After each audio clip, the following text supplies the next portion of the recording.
राज्यसभा में देश की सुरक्षा के मुद्दे पर चर्चा का विषय आया तो बीजेपी सांसद लक्ष्मीकांत वाजपेयी ने सदन में विपक्ष पर देश की रक्षा के मुद्दे पर बात से भागने का आरोप लगा दिया, जिसे लेकर सदन में खूब हंगामा देखने को मिला। सदन के माध्यम से देश की जनता तक ये विषय पहुंचाना चाहते हैं, कौन लोग राष्ट्र की सुरक्षा से लगातार षड्यंत्र कर रहे हैं। राष्ट्र की सुरक्षा से जुड़ा विषय उठाना चाहो तो नहीं उठाने देंगे ये, और राष्ट्र की सुरक्षा के खिलाफ लगातार देश की सीमा के बाहर से हो रहे षड्यंत्रों के खिलाफ चर्चा करना चाहो तो नहीं करेंगे।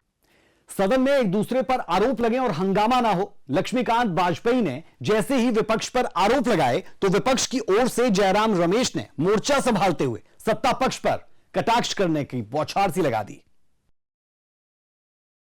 This is most unfair. You have rejected the notice, all notices. You want the business of the House. He is raising an issue which you have rejected. And it is very clear, it's very clear, this is all part of a game plan to raise this issue and have this. Please don't be party to this. Sir, you are the chairman. Don't be party to this. सदन में रखे गए मुद्दे तो हम आपको बता रहे हैं, अब आपको वो तस्वीर दिखाते हैं जब सदन में देश की सुरक्षा के मुद्दे पर हंगामा भड़का और सदन में एक दूसरे पर क्या क्या आरोप लगाए गए, जरूर आपको देखना चाहिए।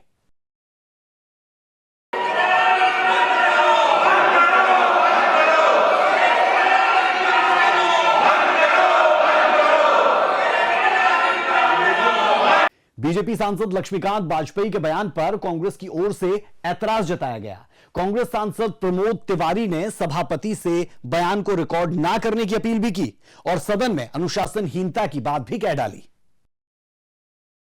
मैं विनम्रता पूर्वक आग्रह कर रहा हूं कि सदन की परंपरा रही है, जब आप रिजेक्ट कर देते हैं और बिना आपके परमिशन के कोई बोलता है तो वो रिकॉर्ड में नहीं जाता।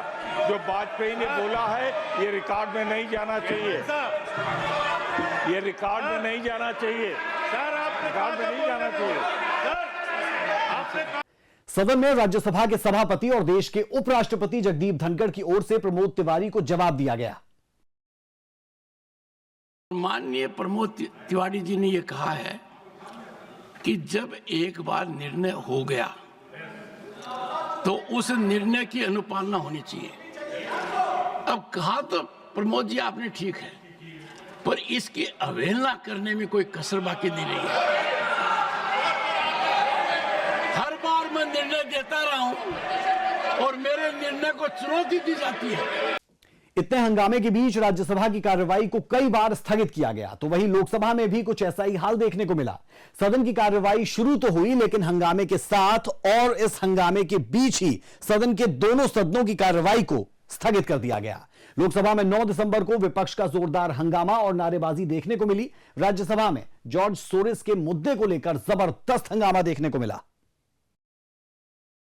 चाहती हूं कि अभी राष्ट्रीय और अंतर्राष्ट्रीय मीडिया की रिपोर्ट से यह संकेत मिला है कि कुछ कांग्रेस के वरिष्ठ जनों के संबंध जॉर्ज सोरोस और उनसे जुड़े हुए संगठन के लोगों के साथ है। यह हमारी राष्ट्रीय एकता के लिए बहुत चिंता का विषय है। इसलिए मैं आपसे अनुरोध करती हूं कि नियम 267 के तहत सदन के अन्य कार्यों को स्थगित करते हुए इस संवेदनशील विषय पर चर्चा करनी चाहिए।